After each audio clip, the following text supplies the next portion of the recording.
This video is an introduction to Chapter 13, and we will be covering sections 13.1 through 13.4, and they start off in section 13.1 talking about Newton's second law of motion, which says the sum of the forces is equal to the mass times the acceleration. Now you should read through section 13.1 carefully. When we use Newton's second law in class, we're not going to use the equation in this form. We're going to instead use equation 13.4, where it is made clear that this is the sum of the forces, or the net force acting on the object, which is equal to the mass times the acceleration. Now, going back to the previous page, the first force that they're talking about here is the force of gravity, which is also the weight of an object, and that's equal to the mass of the object times little g. If you are on Earth at, or we can say approximately near sea level, then little g is equal to 9.81 meters per second squared, or 32.2 feet per second squared, depending on which system of units you are using. In the SI system, or the metric system, you use 9.81 meters per second squared, and typically it is the mass of the body which is given to you, and it's given in kilograms. So if you see a problem and they're giving you the mass in kilograms, you're using the SI system and 9.81 meters per second squared. And if you want to know the weight or the force of gravity, you take that mass and multiply it by 9.81. However, in the FPS system, or the imperial system, little g is equal to 32.2 feet per second squared, and instead of giving you the mass of the object, although they could, usually they give you the weight of the object in pounds. So they would give you the weight in pounds, and then if you want the mass, you would divide it by 32.2. Now, oftentimes in problems involving forces, you need both the mass and the weight. So it doesn't necessarily make it easier if you're given the weight in pounds or the mass in kilograms. You're often still going to have to convert from mass to weight, or from weight to mass, in order to complete the problem. Okay, so in the problems that we do in this textbook, generally we are on Earth and staying close to sea level, so we would use little g is either equal to 9.81 or 32.2. The only situations I can think of in which you would have a problem in this textbook and not use little g is equal to 9.81 or 32.2 would be when a rocket is leaving Earth's surface, and little g in that case would be changing. But other than that, I think we're safe to stick with the value that we have for little g near sea level. However, in a case of a rocket that is being launched, or if you wanted to find the force of gravity for an object on the moon or on another planet, then you can find little g by using capital G, which is the universal constant of gravitation, times the mass of the object you are talking about. So if you have, there you go. So if you have an object leaving the surface of Earth, this mass would be the mass of the Earth.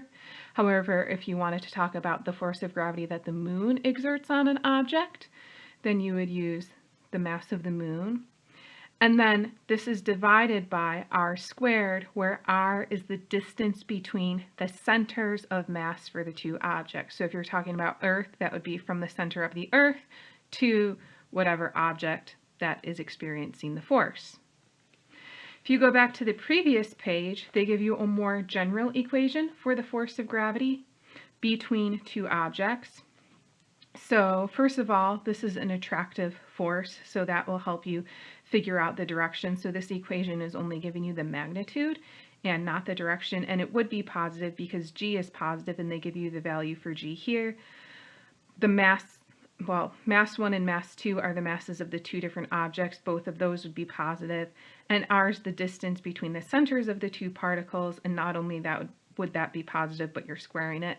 So this gives you the magnitude, and possibly this may remind you of the electric force between two charged particles. If you were calculating the electric force between two charged particles, you would use the constant K instead of the constant G. Instead of mass 1 and mass 2, you would have charge 1 and charge 2, and r squared would be the distance between the centers of the two charges. Now, in that case, the force wouldn't necessarily come out to be positive because the charges, unlike masses, charges can have different signs. You could have a positive charge or you could have a negative charge. If you want to write a vector equation for the force of gravity between two objects, unlike the electric field equation, which is K times Q1 times Q2 divided by r squared in the r hat direction, where in that case, for the electric force, if the two charges are positive, that would be not an attractive force, not an attractive force, but a repulsive force. And if the two charges have different signs, one would be positive, one would be negative, and then you would get something negative, and that would be a repulsive force, and that would be pointing in the r hat direction, where if you have two objects like this, let's call this object 1 and object 2, and this is the force that object 1 exerts on object 2. You'd go from object 1 to object 2, and then the r hat vector would be pointing away from object 1. And so if the two objects have the same sign, the force that one exerts on two would point in the positive r hat direction. If they have opposite signs, you'd have a negative sign from your equation, and it would be an attractive force. So because gravity is an attractive force, you have this negative sign here, which gives you the direction of the object. However, you could just use the scalar equation here, and remember that gravity is always an attractive force.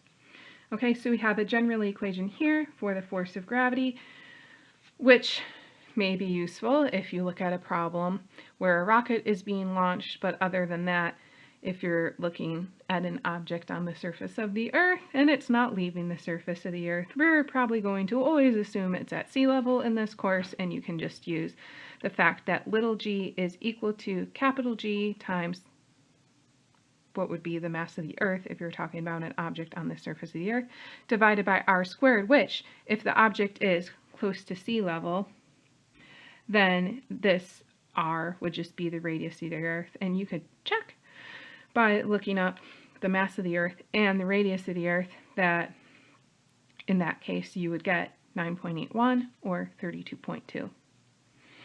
Okay, so moving on then. We have Newton's second law here, which we already talked about. The important thing to remember here is that Newton's second law says that the sum of the forces is equal to the mass times the acceleration, so make sure you consider all the forces acting on the object and find the net force. Okay, and then section 13.2 talks about the equation of motion for a system of particles. So the dotted line here is showing you that all these particles are in the system. So not only do you have external forces, which they're using the capital F for, that's an external force, you have internal forces. However, let's pick two particles. So let's just say this particle here and this particle here. Let's call them particle 1 and particle 2. Particle 1 exerts a force on particle 2, but by Newton's third law, particle 2 exerts a force on particle 1, and those forces are equal in magnitude and opposite in direction. So you really don't have to, if you're looking at the system as a whole, you really don't have to consider the internal forces, because by Newton's third law, when you add up all those internal forces, they will all cancel out, because for any two particles, you have two forces, one that acts on particle 1, and that force is exerted by particle 2, another force acting on particle 2, and that force is exerted by particle 1, and those would be equal in magnitude and opposite in direction, and therefore when you add those two forces together, they give you 0. Okay, so internal forces should always cancel out when you sum up all the forces acting on an object. Okay, that brings us to section 13.4, which is for rectangular coordinates. So just like when we did kinematics, we looked at rectangular coordinates and then normal and tangential, and then cylindrical. We're going to do the same thing here. We're going to start off for rectangular coordinates on the equation sheet. Instead of putting all the equations in the same row, like I did for the kinematics section, I grouped them together in columns here. So these are the equations for rectangular coordinates. So we have Newton's second law here in vector form. So this is just breaking it up, taking Newton's second law and giving you the equations in the x, y, and z direction. There are some other equations that they give you in the green box on page 121, which you may want to add to your equation sheet. So if you have the force of friction, if the object is moving, it's kinetic friction, and the force of friction is equal to the coefficient of kinetic friction times the normal force.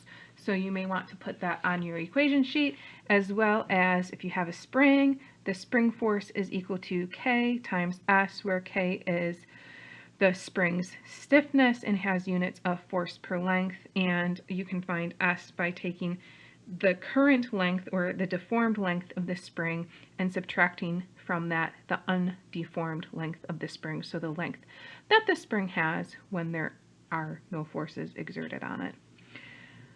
So you may want to add those two equations to your equation sheet. I am not entirely sure why they're only giving you the force of friction for kinetic friction and not for static friction. So they say here if the particle is on the verge of relative motion, then the coefficient of static friction should be used. Okay, so then you just take the coefficient of friction that you have here, and it would be static friction instead of kinetic friction, and this is if the particle is on the verge of moving. So you may want to add that to your equation sheet as well. And because this is when the particle is just about to move or on the verge of moving, that is the maximum value that you can have for the force of static friction. So if the object is not moving and it's not just about to move, you could have a smaller value for the force of static friction. Okay, and that brings us to the problems for section 13.4. So we will get started on those in the next video.